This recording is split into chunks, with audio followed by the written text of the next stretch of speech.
time to go do some squat and deadlift. You never know. We might even hit a new single PR on the deadlift. I don't know. Might do that, or might hit a new rep PR on 405 on deadlift. I'm not really sure yet. We're going to figure this out. Guys. We are going to figure this out together. How we're going to progress. Why we're going to progress. And we're just going to do it. We thought it up. Now we're going to go and do it. I believe I may have come up with a name for my book today, guys. So today is an exciting day. So far, I've told the name to a lot of people and I haven't gotten any big objections. Usually, I come up with a name, try to decide if I want to stick with it, and then I run it by a couple people.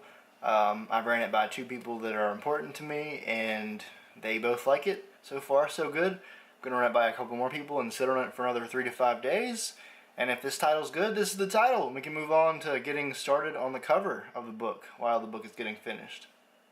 And then soon, we will be hiring an editor for the book. And that's when things are going to get real. I'll see you guys at the gym.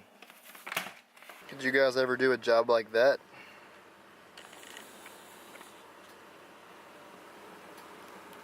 I know that's personally not my thing. That is up there. That is seriously up there.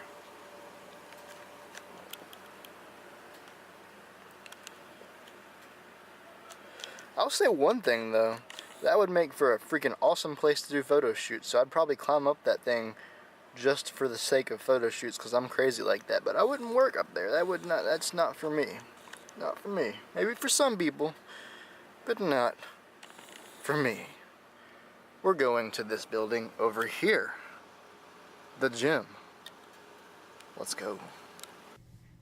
What's up, guys? So today I want to talk about maximal recoverable volume, or maximum recoverable volume, and it's MRV, and how that relates to how I screwed up on these lifts. So maximum recoverable volume is basically how much you can do and recover from it and hit good numbers the next week. Now, the way the definition goes is like maximum recoverable volume is like, okay, you want to make sure that you hit as many sets, as many reps, as much weight as you can that actually, beats you down, gives you the micro tears, gets you to the point where you're going to build more muscle and build more strength for the next week. But if you do more than that, you won't recover enough to actually perform at all the next week. Obviously, you're going to be a little bit beat up from week to week. That's why every 3 to 4 to 5 weeks that you need a deload. A deload isn't just a break. It's the week that your muscles get to completely rebuild, the week that your ligaments get to completely rebuild, your joints get to completely rebuild, your central nervous system gets to completely restart. Typically, after the deload week, you come back a lot stronger. Progression isn't linear. When you're on a progression scheme such as 7-6-5 or 5-4-3 or whatever your progression scheme is, you're not really gaining that much strength on the progression scheme. When the actual strength is gained, when the actual muscle is built, mostly is on the deload week, because everything has that week to rest. Everything. All the systems in your body, they get that week to rest. And typically, you come back the week after that and hit PRs on everything that first week. The second week, not so much. The third week, not so much. And then if you do a fourth week, you're pretty much toasted by then. But thing is, if you do too much in 1 week, the first week or the second week, and you're just completely toasted, then you're basically going to sacrifice the next couple weeks because you're going to be overly fatigued. Your central nervous system is going to be overly beat up. So you need to really get to the point where you're hitting your maximal load. You're not hitting too far over your maximal load, and you're not just in the gym babying it, because you might be leaving things on the table if you're just in the gym and you're not hitting near as much volume as you could be. You might be leaving muscle on the table, and you might be leaving strength on the table. For me right now, since I'm cutting, my goal is to preserve as much muscle as I can and build a little bit of strength. Once I get closer to the end of my cut, I'm just going to be looking to maintain my strength, but for the next 6 to 8 weeks or so, I'm looking to gain a little bit of strength on squat and deadlift. maybe gain a little bit of strength on bench, but I'd really just like to maintain my strength on bench and hit double my body weight as a max and get it on camera. For me, where I messed up here is on the 4th of July, I couldn't work out, and that's normally when I hit my lower body power day. I couldn't do that, so I skipped the lower body power day and went straight into upper body power, which allowed me to go crazy on PRs on my upper body power day, and I just went ham. I hit 355 for single on bench. I hit 5 with 185 on OHP, and I hit 225 for 7 reps on the Pendlay row, and a bunch of other upper body lifts. I killed it that day. Just an amazing day for upper body strength gains. Wednesday, took the day off. Thursday, I went to do my lower body power day mixed in with some lower body hypertrophy work. When I started warming up on squats on this day, from the footage you see here, just not there. Just no strength in the tank. When I got to deadlift after the squats, I was toast. I was completely toast. My previous best max on deadlift was 435. I couldn't even pull that at all. Nothing. I was just toast. From the squats before, I was at 90% on the squats, so I didn't leave enough in the tank for the deadlifts, and just from the volume and the PRs from upper body day earlier this week, or the week that you see in the footage here. The point is, guys, depending on where you put your lifts, depending on your total volume for the week, and your total volume for the mesocycle, which is like 3 or 4 weeks, it's going to directly relate to your performance on your bigger lifts, like your squat and your deadlift. If I wouldn't have hit so many PRs on the day before, I might not have had a problem with the deadlift on that day. Not only that, I jumped up too fast. I did 135, 225, 315, 365, 425. I should have went 405, then 425, then maybe 450. I might have grinded it out if I would have done that. So, moral to the story, guys, is make sure that your programming is right, whether you do it yourself or you get a coach. Make sure that you're hitting close to what you can deal with as far as volume, but not going over it. And make sure that your workouts are programmed in a way and in an order that makes sense to hit your goals. With that, guys, I'm going to conclude this commentary. Check me out. I am getting my body fat tested. And yeah, I will see you guys, or I'll talk to you guys in person. Cool.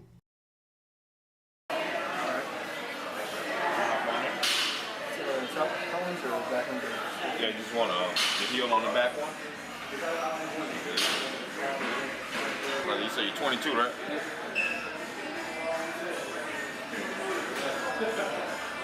Alright. 5'7". 5'7". Hold these ones.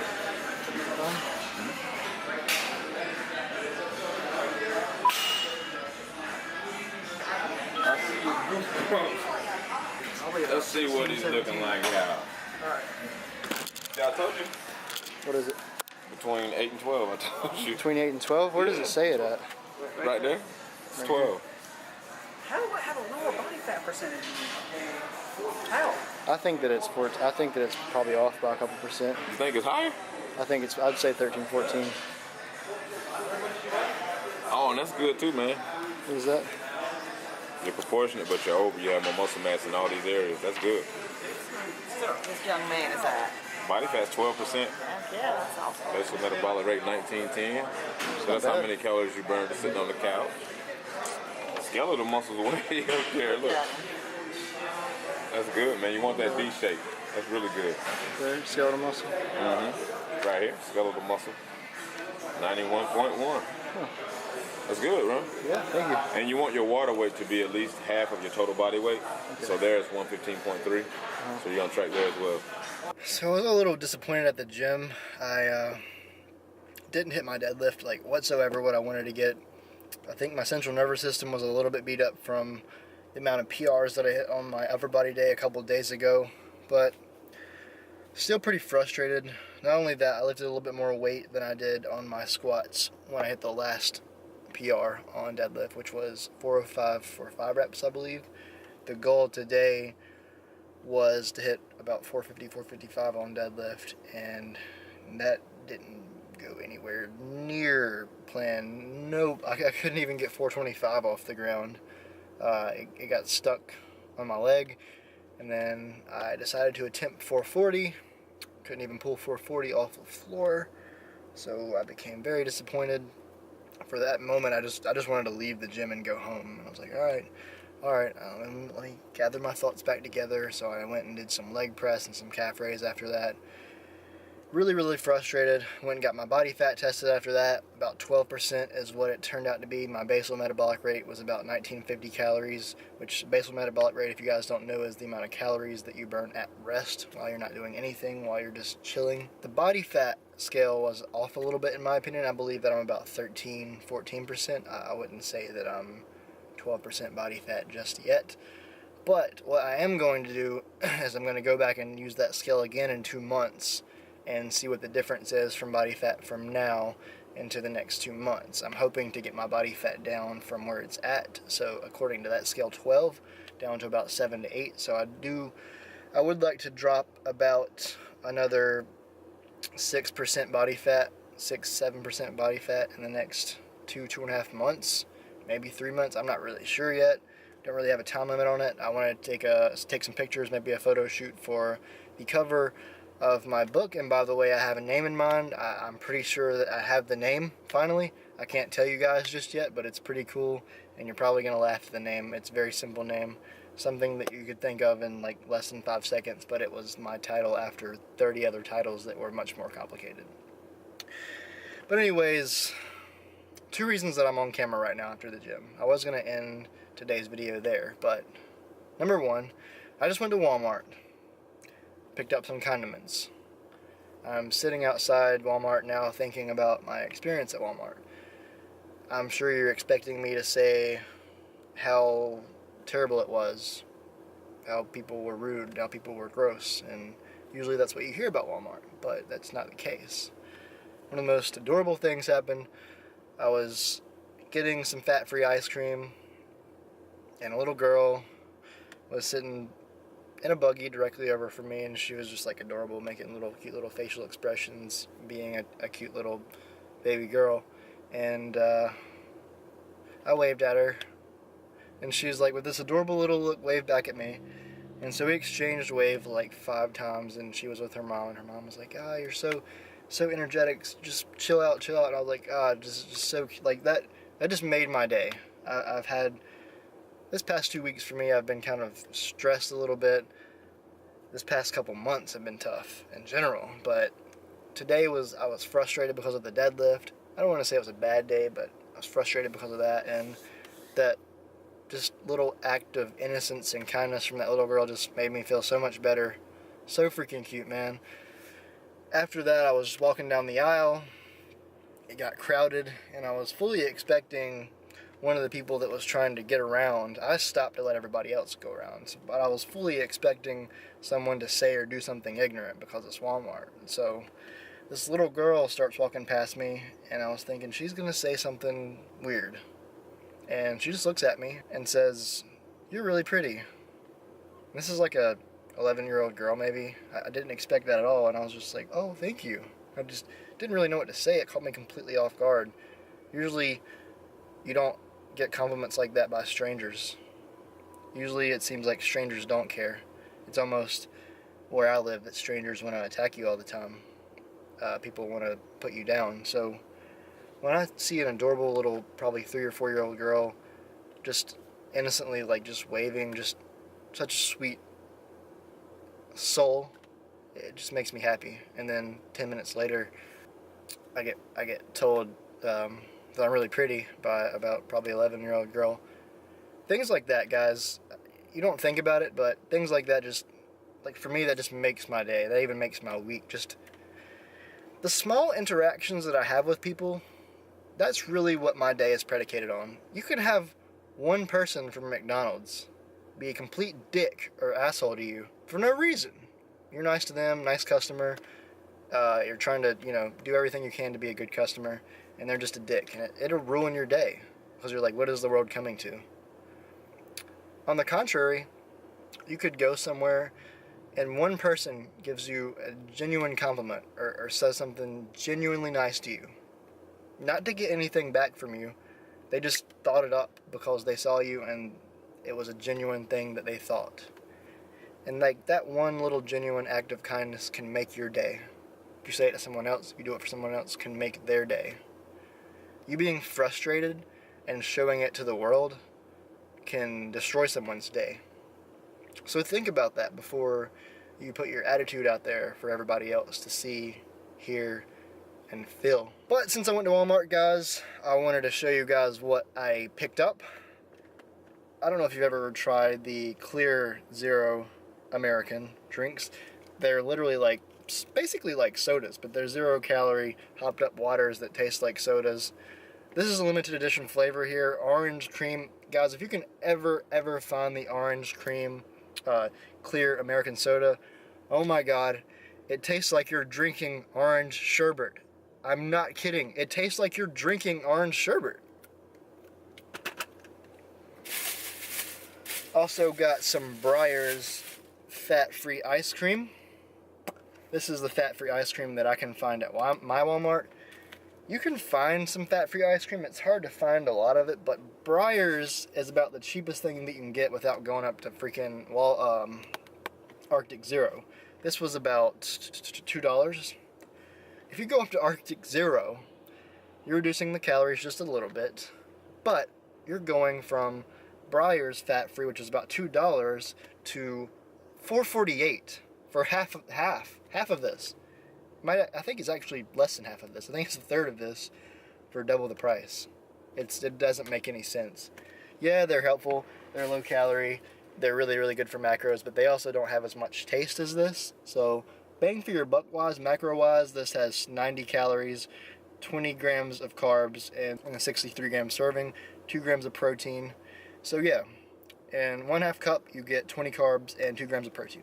Breyers fat-free ice cream. I'm going to put it on my complete cookie and make a bazooki. I went ahead and got literally the best sugar-free syrup in the business to show you guys. This is my absolute favorite sugar-free syrup, Carrie's sugar-free syrup. This stuff tastes, in my opinion, the best as far as any of the sugar-free syrups. It is literally 15 calories per 60 milliliters. That's a fourth a cup. 15 calories. 6 grams of carbs. So 6 grams of carbs and 60 milliliters, guys. So you can make a really tasty pancake with like hardly any calories with this. This is, in my opinion, the best bang for your buck syrup, best macros, best bang for your buck in terms of price. It's about $2.88. You go up from this, and then you're going up to Walden Farms, and you're literally going to be paying about $4 to $5 for a bottle of syrup, whereas you can get this for $2.88. And Walden Farms has about 1 carb per serving, but I think the servings are smaller. So technically, Walden Farms has a couple carbs per 60 milliliters. So 2 versus 6. $2.88 here versus Walden Farms, $5. So, it's a trade-off, but, I'm not really into spending a crap ton of money. I don't want to spend $100 on condiments, guys. Some people do. If you have the money, do it, but if you're trying to save money to put it in your business, be smart about your macros and be smart about your budget. Got some restock on some fat-free Kraft Zesty Italian. I can't remember if I got the Kraft brand last time, but Kraft has a lot of good stuff. They've got the Zesty Italian. I think they've got a fat-free balsamic vinegar. They've got a fat-free ranch dressing, and they might even have an Italian Thousand Island. So this is really good stuff. 15 calories per serving. A serving is 32 grams. 3 carbs a serving. 32 grams. 3 carbs, really awesome on your salad. This is a lifesaver in my opinion for salads. A lot of moisture. We've already went over this. Obviously it makes me moist, but yeah, this stuff is good. Last but not least, I got a couple of seasonings. This is what I always use to season my chicken, guys. Onion powder. It makes it amazing. I can't even go into how good onion powder is for your chicken. 98-cent lifesaver for chicken. Makes it tasty as, I don't know, I was going to say something clever. It's tasty. Alright, garlic salt. If you use this, you don't actually have to use salt. You just use garlic salt. Oh, yeah. So garlic, salt, and onion powder. It really, these two things together, and you're starting to have some really, really yummy, tasty chicken. Now you add this guy, you add oregano in, and there you go. That is amazing chicken right there. And you can go as far as to add some chili powder to that. You can add some parsley leaves to that. But I like to keep it simple. Sometimes it's really nice to have a whole oregano, some garlic salt, some onion, and some parsley. But you don't want to go too much. You don't want to season your chicken with too much, because then you'll confuse the taste buds, right, babe? But I think 3 to 4 seasonings max on a chicken breastus is going to make it really, really tasty. So that's what I like to do. Weirdest thing happened, guys. I ordered my complete cookies from the Deals website that I showed you on the last video, and they sent them to my old address, my mom's house where I used to live. So yeah, I'm going to pick up my complete cookies. Gonna go home and eat some chicken and veggies, get a little bit more work done tonight, and then I'm going to make a Pizookie out of this fat-free ice cream and my complete cookies. That's going to wrap up this video, guys. Please like, and when I say it helps me, so I really, really do appreciate it when you go and press the like button, like physically go and press it. I think this is the right side. If it's not, press here, whatever it is. Press the like button. Share if you find this video informative, if it helps you out and you think that it can be helpful for any of your friends or family on your Facebook. If you're not already subscribed and it really did help you out, please subscribe. Comment if you have any other questions or feedback, whatever you want to comment, guys. Until next time, guys, all love.